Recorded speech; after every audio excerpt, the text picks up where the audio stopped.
There's a bunch of professional photographers who say you shouldn't use ISO 100.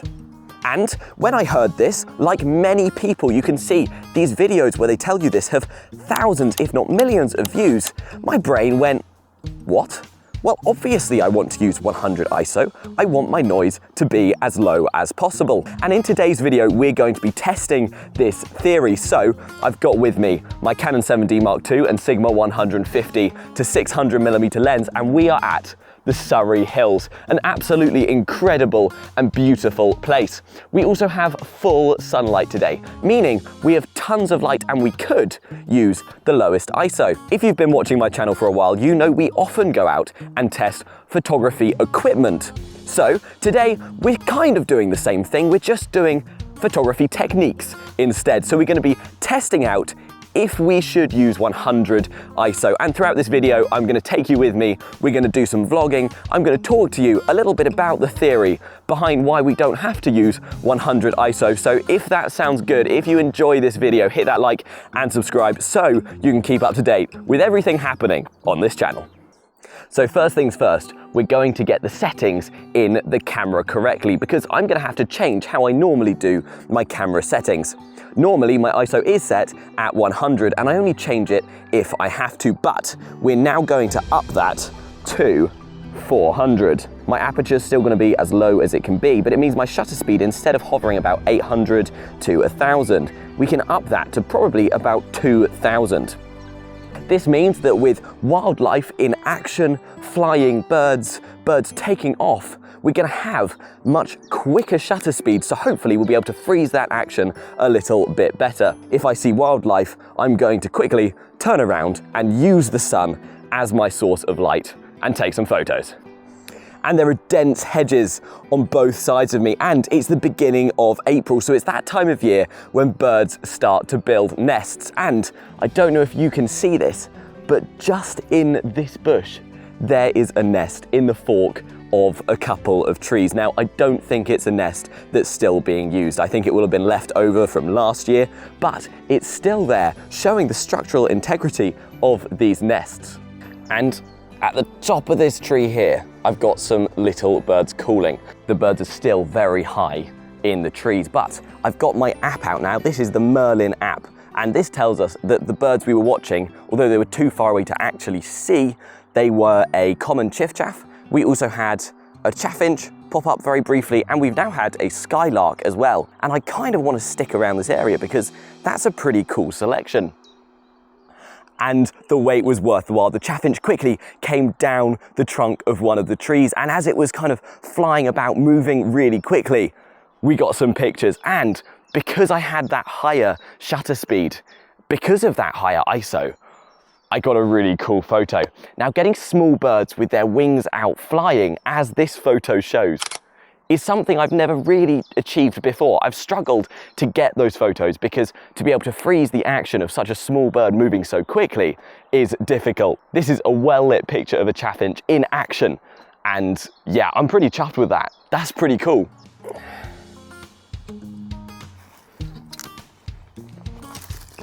Bit of a thorn issue going on here. This is one thorny rose bush, but I'm determined to get to this fence. Oh.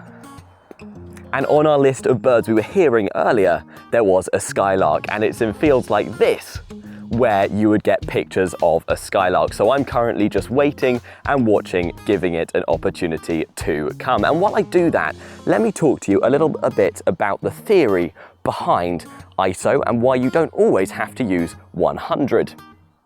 You see, ISO is an artificial brightener of an image.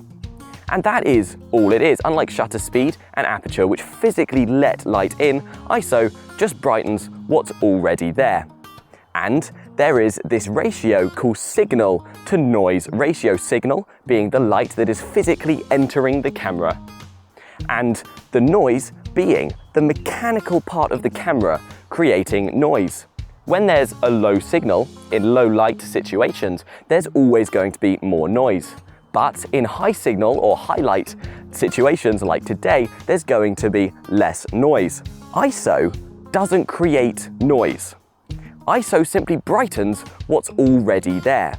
So in a low light situation, you're going to add ISO and reveal the noise that's created. But on a day like today, when there's tons of light, there is less noise in the first place. And so if you're using that high shutter speed and you have a high ISO, there is less noise to be revealed in the images, meaning that you can use a higher ISO and theoretically shouldn't get more noise. So the common misconception there is that ISO creates noise. And that's not the case. ISO reveals noise if there's lots of it, but if there's not much of it, it will just brighten your image.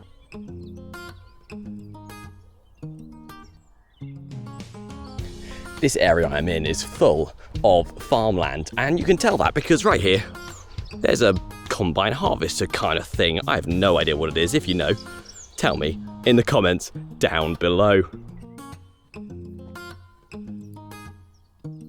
Now today I've come out to test the theory of should we always strive to use ISO 100.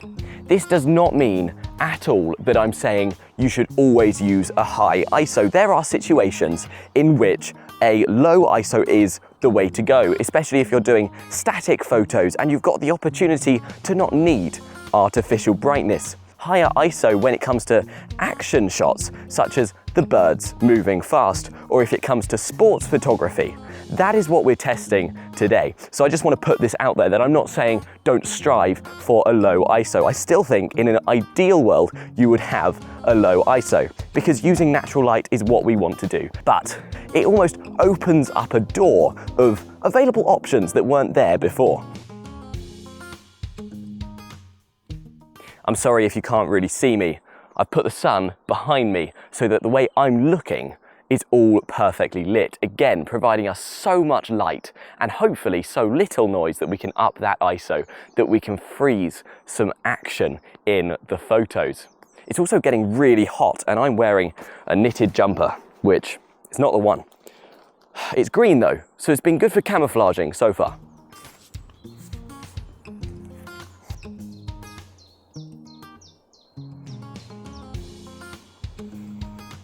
And I have a very small clearing in the trees here, but a red kite keeps on flying past. And so it's finding focus and taking pictures in the time that he's in that very, that was a crow, in that very small frame. And after many attempts, we finally got some photos.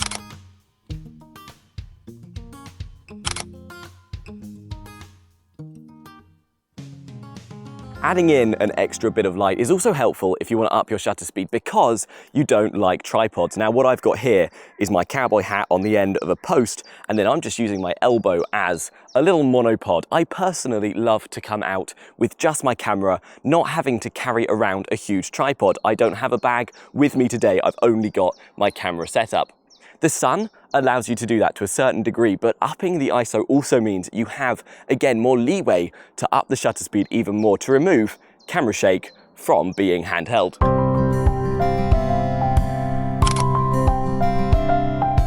Just had a blue tit hopping around on a log over there, and then he flew over to this tree just here. It was hopping around in the grasses, literally not far away from me. But we're not in the sun. Down here you can see it's very shaded.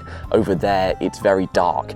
And that meant that this time I was just upping the ISO and still lowering my shutter speed as low as possible to try and get some good photos. I haven't looked at the photos yet, and I think some of them might be underexposed because today I'm now so used to upping the shutter speed. But hey, let's take a look at the photos. Tell me what you think in the comments.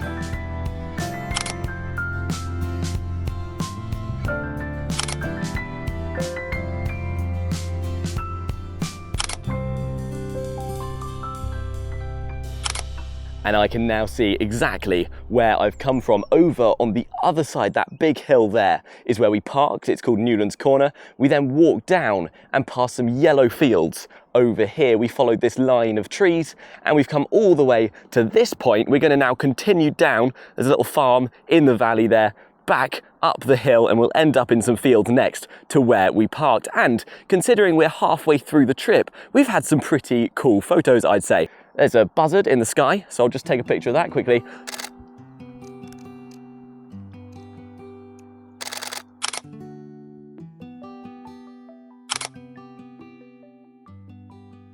It's hard for me to justify using high ISO when a bird is in the complete clear sky and there's no shadows whatsoever, but we still upped the ISO to 4,500 and took photos with a shutter speed in the thousands. Because the bird was quite far away, some of the shots are still not perfectly in focus, but there are some very crisp ones in there. I'd say in that situation though, I would probably err away from using a high ISO because there's so much natural light, you really don't have to.